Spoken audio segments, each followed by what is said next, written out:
வணக்கம். என் குருநாதர் எழுத்து சித்தர் பாலகுமார சார் அவர்களை மனதார வணங்கிவிட்டு உங்களுடன் பேச தொடங்குகிறேன். நயினார் நாகேந்திரன் ஓபிஎஸ் அப்படிங்கிற ஒரு விஷயம் தான் இந்த கடந்த 2 நாட்களாக பரபரப்பா பேசப்பட்டுக்கிட்டே இருக்கு. பிரதமர் அவர்களை சந்திக்கிறதுக்கு நான் லெட்டர் கொடுத்தேன். லெட்டரு அதை அவருக்கு பிரதமருக்கு அனுப்பிச்சு விட்டேன். சமூக வலைதளங்கள்லையும் அதான் நான் எக்ஸ் வலைதளத்திலையும் பதிவிட்டேன். நயினார் நாகேந்திரனுக்கும் 6 முறை தொடர்பு கொண்டேன்.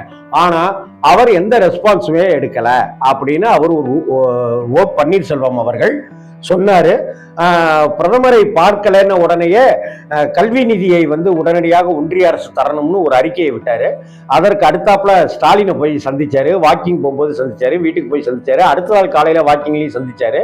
அதற்கப்புறம் அரசியல்ல நிரந்தர நண்பனும் கிடையாது, நிரந்தர எதிரியும் கிடையாது அப்படின்னாரு. தாவேக்காக நாங்களும் பேசல, தாவேக்காரங்களும் எங்கள்கிட்ட ஒன்றும் பேசல அப்படிங்கிறதையும் டிக்ளேர் பண்ணாரு. அதை அடுத்து இந்த மாதிரி இதற்கு முட்டுக்கட்டையாகவே நயினார் நாகேந்திரன் இருக்காரு அப்படின்னு சொல்லிட்டு சொன்னார். நயினார் நாகேந்திரன் இதை பத்தி கேட்டதுக்கு, நயினார் நாகேந்திரன் எனக்கு எந்த லெட்டரும் தரல, எனக்கு எந்த போனும் தரல, என் உதவியாளர்கள் அப்படின்னாக்கா எனக்கு போன் கொடுத்துருப்பாங்க, அவர் இப்படியாக அழகா பொய் சொல்லுவாரு அப்படிங்கிற மாதிரி அவரு சொல்றாரு. இவர் ஊடகவியலாளர்கள்கிட்ட அந்த ஆதாரத்தையே வாட்ஸ்அப்ல அவர் அனுப்பிச்ச அந்த தகவலையே அவரு ஓபிஎஸ் காமிக்கிறார். இப்படிலாம் பல ஆதாரங்களை அவர் காமிப்பாரு அப்படின்னு அதை அவர் கடந்து போறாரு. ஆனா இதை உண்மையான அதிமுக விசுவாசிகளும் முக்குளத்தோர் சமுதாயத்தை சேர்ந்தவர்களும் இதை எப்படி பார்க்கறாங்க, சாதாரணமா பார்ப்பாங்களா அப்படிங்கிறது ஒண்ணு இருக்கு. ஓபிஎஸ் அவர்களை எடப்பாடி அவர்கள் திரும்ப கட்சிக்குள்ளார சேர்க்கவே கூடாதுங்கிற ஒரு நிபந்தனையை அமித்ஷா கிட்ட வைத்ததாக பரவலாக பேசப்பட்டிருக்கு. அதெல்லாம் உண்மைங்கிறதும் நமக்கு தெரியும். திரும்ப ஓபிஎஸ் சேர்க்கிற அந்த விஷயத்துக்குள்ளார நீங்க தலையிடக்கூடாது, நான் சேர்க்க மாட்டேன் அப்படின்னு சமீபத்தில் பத்திரிகையாளர்கள் கேட்டப்ப கூட, தனிப்பட்ட முறையில எடப்பாடி அவர்கள் பேட்டி கொடுத்தப்ப கூட ஓபிஎஸ்ஐ சேர்த்துக் கொள்வீர்களா அப்படின்னு, காலம் முடிஞ்சிருச்சு அப்படின்னு. இல்லைங்க, காலில் விடாத குறையா கெஞ்சிராங்களேங்க, நாங்க எங்களுக்கு பதவியெல்லாம் வேணாம் அப்படின்லாம் சொல்லி கேட்கறாங்க. காலம் முடிஞ்சிருச்சு அப்படின்னு. டிடிவி தினகரனுடைய அமமுகவை சேர்த்துக்குவீங்களா அப்படின்னும் போது, காலம் வரும்போது பதில் சொல்கிறேன் அப்படின்னு எடப்பாடி சொல்றாரு. காலம் வரும்போது பதில் சொல்கிறேன்னு டிடிவி தினகரனுடைய கட்சிக்கு சொல்றாரு. ஆனா ஓபிஎஸ்ஐ சேர்த்துக் கொள்றதுல காலம்லாம் முடிஞ்சு போச்சு அப்படின்னு சொல்றாரு. இதுக்கு இடையில நம்ம நயினார் நாகேந்திரன் அவர்கள் நான் எட்ட சொல்லியிருந்தாக்கா நான் பிரதமரை பார்க்க கூப்பிட்டு போயிருப்பேனே அப்படின்னு. நான் என்ன கேட்கிறேன்னாக்கா, நயினார் நாகேந்திரன்ட்ட திருச்சி எம்பியாக இருக்கிற துரை வைகோ அவர்கள், மதிமுக வைகோ அவர்களுடைய மைந்தர், அவர் சார் சார் சார் சார் நான் மோடியை பார்க்கணும் சார், மோடியை பார்க்கணும் சார் அப்படின்னு துரை வைகோ நயினார் நாகேந்திரன் அவர்கள்ட்ட கேட்டாரா? அப்படி இருக்கும்போது நயினார் நாகேந்திரன் அனுமதித்துதான் அப்ப துரை வைகோ போய் அங்க நின்னாரா? திருச்சி எம்பி துரை வைகோ அந்த தொகுதியில இறங்குறாரு, ஏர்போர்ட்ல இறங்குறாரு. ஒரு எம்பிங்கிற முறையில அவர் அங்க போய் நின்று வரவேற்பு கொடுக்கிறார். இது ஒரு பக்கம். 2வது, சிதம்பரம் தொகுதியினுடைய எம்பி திருமாவளவன் அண்ணன். நயினார் நாகேந்திரனுக்கு போன் பண்ணியோ அல்லது கடிதம் கொடுத்தோ, கங்கை கொண்ட சோழபுரம் மேடையில பிரதமரோட நானும் இருக்கணும், கொஞ்சம் எனக்காக ஒரு சீட்டு கொடுங்க, எனக்கு ஒரு ரெக்கமெண்ட் பண்ணுங்க அப்படின்னு நயினார் நாகேந்திரன்ட்ட கேட்டாரா? அப்ப நயினார் நாகேந்திரன் அவர்கள் துரை வைகோ அங்க வருவதற்கு அவர் எந்த விஷயமும் பண்ணல. இது ஒரு புரோட்டோகால், ஒரு எம்பி அப்படிங்கிற முறையில. அதே போல சிதம்பரம் தொகுதிக்கு உட்பட்ட அந்த கங்கை கொண்ட சோழபுரத்துக்கு பிரதமர் மோடிஜி வந்திருக்கும் போது திருமாவளவனும் அந்த மேடையில இருந்தது அப்படிங்கிறது அந்த எம்பி, அந்த தொகுதியினுடைய எம்பி. அது ஒரு புரோட்டோகால். அதை அப்படித்தான் நம்ம பார்க்கணும். அப்படின்னும் போது பாஜகவோட கடந்த பல வருடங்களாக கூட்டணியில இருக்கிற ஓபிஎஸ் அவர்களை பார்க்க விடாமல் அப்ப நயினார் நாகேந்திரனே தடுக்கிறாரா? நயினார் நாகேந்திரன் அவர்கள் இப்ப பாஜகவினுடைய மாநில தலைவராக நியமிக்கப்பட்டதற்கு என்ன காரணம்? அதிமுகவில் இருந்த நயினார் நாகேந்திரன் தமிழக பாஜகவினுடைய தலைவரானதுக்கு என்ன காரணம்? முக்குளத்தோர் ஓட்டு வங்கியை கவர வேண்டும் அப்படிங்கிறது.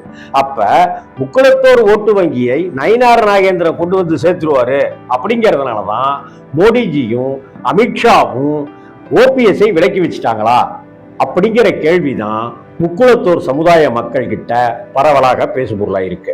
அப்ப முக்குளத்தூர்ல அப்படின்னாக்க எல்லா முக்குளத்தூருமே நயினார் நாகேந்திரன் பின்னாடி வந்துருவாங்களா? நயினார் நாகேந்திரன் அவர்களுடைய அரசியல் அனுபவத்திற்கும் ஓபிஎஸ் அவர்கள் கிட்டத்தட்ட 25 வருடங்களுக்கு மேலாக அதிமுகவில் இருந்து ஜெயலலிதா அவர்களால் கண்டெடுக்கப்பட்டு முதல்வராகவே ஆக்கப்பட்ட ஓபிஎஸ் அவர்களையும் நயினார் நாகேந்திரன் அவர்களையும் பாஜக மோடியும் அமித்ஷாவும் இப்படி நேர்கோட்டில் தராசில் வைத்து பார்ப்பது சரியாக இருக்குமா? அப்ப இவர் நான் போன் பண்ணேன் அப்படின்னு இவர் சொல்றதும், அதற்கு உண்டான ஆதாரங்களை ஓபிஎஸ் அண்ணன் காமிக்கிறதும், நயினார் நாகேந்திரன் அவர்கள் அப்படிலாம் ஒண்ணும் இல்லைங்க அப்படின்னு சொல்றதும் பார்த்தா, அப்ப எடப்பாடி ஒரு பக்கம் ஓபிஎஸ்ஐ வீழ்த்துவதற்கு ரெடியாகி அவர் சேர்க்காமலேயே இருக்கிறாரு அப்படிங்கிறது ஒரு பக்கம்னாக்க, இங்க நயினார் நாகேந்திரனு இந்த முக்குளத்தோர் மொத்தத்துக்கும் நான் தாண்டா கிங்கு அப்படிங்கிற மாதிரியான ஒரு தோரணை பாவனைகளோட ஓபிஎஸ் புறக்கணிக்கிறாரா அப்படிங்கிறதையும் பார்க்க வேண்டியிருக்கு.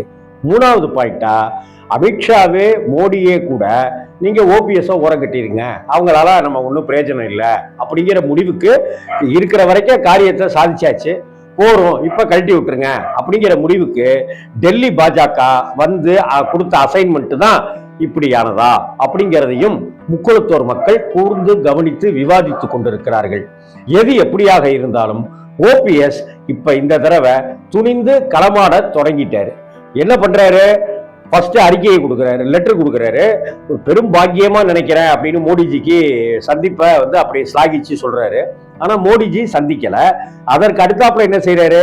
தமிழகத்திற்கு தர வேண்டிய கல்வி நிதி 2000 சொச்சம் கோடியை நீங்க தாங்க அப்படின்னு ஒன்றிய அரசுக்கு ஒரு கண்டன கடிதம் ஒண்ணு அறிக்கையை அனுப்புறாரு. அதை அடுத்து என்ன பண்றாரு? நாங்க பாஜக கூட்டணியிலிருந்து விலகிட்டோம் அப்படிங்கிறாரு. அதற்கு அடுத்து முதல்வர் ஸ்டாலினுடைய வீட்டுக்கே போய் அவரை போய் பார்த்து 40 நிமிஷம் பேசிட்டு வர்றாரு.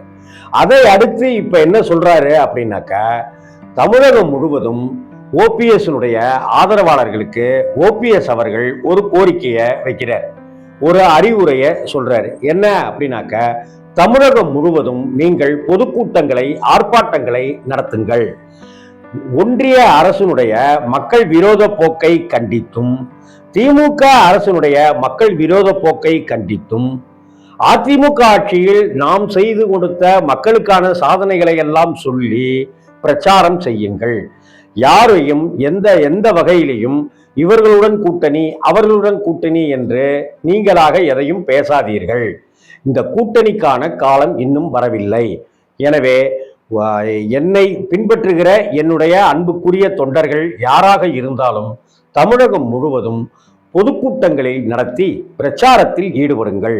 நாம் ஏன் புறக்கணிக்கப்பட்டோம், யாரால் புறக்கணிக்கப்பட்டோம், யாரால் நம்முடைய சுய கௌரவம் இழந்தது, நம் மரியாதையை எப்படி சீர்குலைத்தார்கள், இதற்கு யாரெல்லாம் காரணம் அப்படிங்கிறதையெல்லாம் விளக்கி இந்த மத்திய அரசு, ஒன்றிய அரசு, மோடியினுடைய அரசு, அமித்ஷாவுடைய அரசு மக்களுக்கு, தமிழக மக்களுக்கு எதையெல்லாம் தராம வஞ்சிச்சுக்கிட்டே இருக்குங்கிறதையும், திமுக அரசாங்கம் மக்களுக்கு எந்தெந்த நன்மைகளையும் எல்லாம் செய்யாமல் கிடப்பிலேயே போட்டிருக்குங்கிறதையும் சொல்லி பிரச்சாரம் செய்யுங்கள், பொதுக்கூட்டத்தை நடத்துங்கள் அப்படின்னு இப்போ ஒரு அறிக்கையை அவர் வெளியிட்டிருக்கிறாரு.